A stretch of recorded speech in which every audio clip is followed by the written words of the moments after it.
조요토미 히데요시가 준동하기 시작했습니다. 구독 한방 눌러주시고 시청 부탁드립니다. 조이대가 움직인 이유는 지선의 안 좋은 결과 및 여권의 분열로 자신의 탄핵 소추가 멈출 것 같으니 이러는 것인데, 해당 부분과 함께 뒤에서는 오세훈이 재선거 소청에 합의한 이유 보고드립니다. 먼저 법원이 헌법재판소가 심리를 지연해 관련 재판의 결론을 내리지 못하고 있다며 현재 기본권 침해 여부를 심사하겠다며 해명을 요구했습니다. 이른바 재판소헌제 도입 과정에서의 갈등이 표면화된 걸로 보입니다. 관련해 서울중앙지법은 피고인이 제기한 헌법소원 사건 심리가 약 4년간 진행되지 않아 피고인의 기본권이 침해되고 있는 상황이라며 형사합의 50부가 헌재 헌법재판 지연사유에 관한 의견 요청서를 발송하겠다고 밝혔습니다. 문제가 된 사건은 진모 씨가 북한 서적을 반입한 혐의로 2022년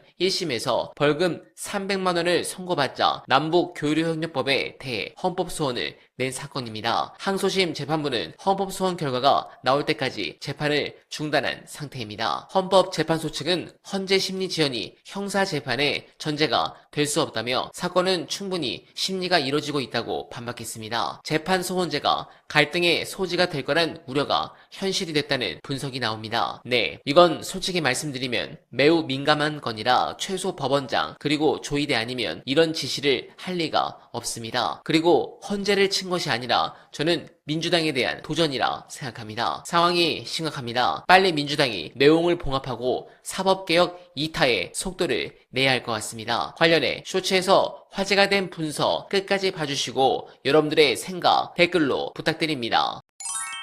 이진관 부장판사 같은 사람은 법원에서 왕따예요. 그런 사람이 없어요. 우리나라 국민이 되게 슬픈 게 뭐냐면 로펌에 있던, 이제는 판사를 옛날처럼 사법고시가 없어지고 나서는 태평양이나 광장이나 김앤장에 있던 변호사들을 판사로 뽑아요. 경력 임용을 한단 말이죠. 근데 그렇다면 그 사람들이 판사를 하다 다시 옷을 벗으면 어디 갑니까? 다시 거기 가는 거예요. 광장, 태평양, 김앤장 가서. 여태까지 우리나라가, 어제도 제가 잠깐 그런 얘기를 지인들과 했습니다만, 김앤장을 아무도 못 건드립니다. 김앤장은 로펌도 아니에요. 법률사무소, 개인 회사입니다. 김앤장이 되게 세다고 우리가 얘기하잖아요. 근데 김앤장은 법률사무소예요. 로펌, 법인도 아니에요. 개인 회사예요. 근데 거기를 못 건드립니다. 어마어마한, 뭐랄까요, 검사고 판사고 뭐고 정치인이고 뭐고 다 김앤장 밑에 있잖아요. 거기 그 아래 숨으려고 하고, 돈 있는 재벌들은 다 김앤장, 태평양, 광장 이런 데 하려고 하는데, 여러분께서도 수사를 받고 재판을 받아보시면 전관 판사나 전관 검사, 변호사를 왜 쓰는지 아시게 돼요. 왜 그러냐면 우리가 일반적으로 모르는 수사 진행 상황이나 나를 어떻게 처리할 건지에 대해서 이 정관들은 다 알고 있어요. 왜냐? 뒤로 다 자기들끼리 얘기하고 술 먹고 밥 먹고 선물 주고, 그게 너무나도 일상화되어 있습니다. 일상화되어 있는데 그런 일들이 적발돼서 처벌받는 경우가 별로 없죠. 그러니까 이런 법조의 이런 브로커들과 법조 네트워크, 이런 것들이 굉장히 혼탁하게 하는 가운데 판사를, 변호사 중에 이제 경력 판사를 변호사 중에 뽑으면서 대형 로펌의 변호사들이 법원에 가고, 그러니까 법원은 더 보수화되죠. 더 보수화되고 로비에 더 취약해집니다. 이게 되게 슬픈 현실인 거예요. 지금 우리는 검찰 개혁을 얘기하지만 근본적으로 검찰 머리 위에 있는 거는 판사죠. 영장을 줄지 말지 판사 마음이고, 재판이 시작되면 검찰의 청구 없이 판사가 그냥 구속해버릴 수도 있어요. 재판하다가.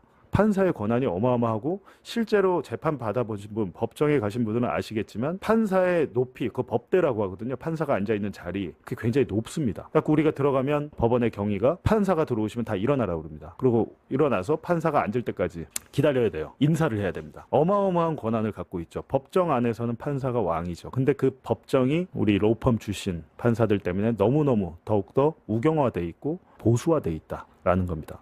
굉장히 큰 문제인데, 어쨌든 법원에 대한 개혁 진짜 쉽지 않습니다. 우리는 입법, 사법, 행정 분리돼 있잖아요. 그래도 상권 분립이 돼 있는데, 어떻게 보면 입법과 행정은 대통령이 여당이니까 이거는 뭐 완전히 분리됐다고는 볼 수 없죠, 지금. 근데 이 사법부는 나름대로 자기들이 인사권을 갖고 있고, 자기들이 뭐 이렇게 거의 그냥 뭐 건드릴 수 없는 존재처럼 돼 있는데, 너무 사법부의 독립은 당연히 필요하지만 너무 지나치게 자기들끼리 마음대로 위법적인 일, 편법적인 일을 마음대로 해도 된다는 건 안 될 일이죠. 사법부가 존재하는 이유는 우리 헌법에 따르면 국민을 위해서 존재하는 것이죠. 사법부가 사법부를 위해서, 법을 위해서 존재하는 게 아니죠. 우리 국민들이 봤을 때 얘네 문제 있네, 갈아치워야겠네, 바꿔야겠네 라고 생각하면 바꿀 수 있는 겁니다. 국민위에는 아무것도 없어요. 우리 헌법이 그렇게 돼 있습니다. 그게 바로 헌법의 정신인데 사법부에서는 자꾸 사법부의 뭐 독립을 대통령이 침해한다 어쩌고 저쩌고 하는 거 다 개소리고 제가 볼 때는 그냥 너무 상식. 저는 법 잘 모르잖아요. 제가 기자인데 제가 무슨 법조인 아닌데 그거는 법조인이 아니라 중학교 정도만 나오면 그냥 우리는 알아야 돼요. 우리 국민이 잘 먹고 잘 살기 위해서 법이 있는 것이고 그 법을 집행하고 해석하고 할 수 있게끔 권한을 주는 것도 우리 국민들의 세금으로 주는 것이죠.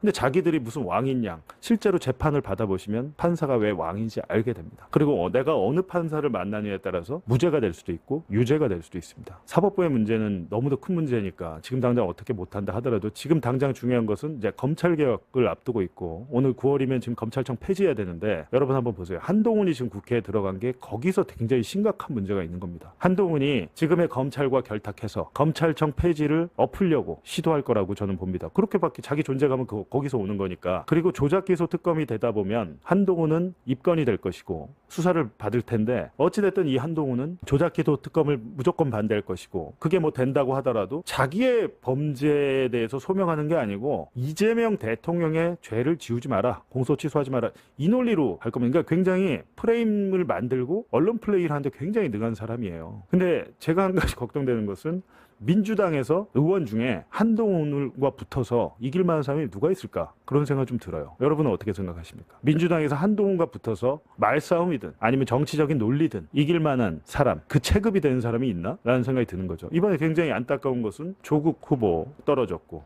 김경수 후보 떨어졌죠. 조국과 김경수는 그래도 대권 잠룡으로 불리는 사람들인데 이번 낙마로 인해서 이분들은 이제 힘들어지게 됐고 지금 국민의힘 쪽은 그래도 저 보수 쪽은 한동훈이 있고 오세훈, 특히 오세훈은 지금 날개를 달았죠. 오세훈은 초반부터 장동혁과 거리를 둔 거, 윤핵관과 거리를 둔 요게 전략이 캠페인이 먹힌 겁니다. 그래서 다음 대선에서 한동훈보다도 훨씬 더 그 뭐랄까요, 국민들의 뭐 지지나 성원에 가까운 사람은 한동훈보다는 오세훈이죠. 왜냐하면 한동훈은 기본적으로 윤석열 때문에 검사에 대한 거부감이 우리 국민들한테 있습니다. 자기들끼리 경선을 한다 하더라도 오세훈과 한동훈이 경선을 한다면 오세훈이 이기겠죠. 네, 공감합니다. 그리고 오세훈이 결국 선거 소청에 대해서 합의를 했습니다. 물론 재선거는 공식적으로 거부하긴 했지만 만약 법원이 이걸 받아들인다면 상당히 재밌는 일이 발생할 가능성이 높습니다. 또한 국힘 내에서도 현재 오세훈의 유죄는 기정사실로 보고 있고 잘 아시겠지만 이 판결에서 100만 원 이상 유죄가 나온다면 내년 4월 재보궐은 확정입니다. 그런 부분에서 민주당과 정부는 미리 서울시장 재보궐선거를 준비해야 된다고 생각합니다. 핵심은 부동산입니다. 꽤 오랜 기간 선거가 없습니다. 즉 가장 민주당스럽게 강력한 개혁 드라이브를 걸 아주 좋은 시기라는 겁니다. 여러분들은 어떻게 생각하십니까? 공감하셨다면 소중한 언알바 후원 부탁드립니다. 댓글에 고정된 내용을 통해 많은 사랑 부탁드리며 언알바는 오늘도 최선을 다하겠습니다. 여러분 고맙습니다.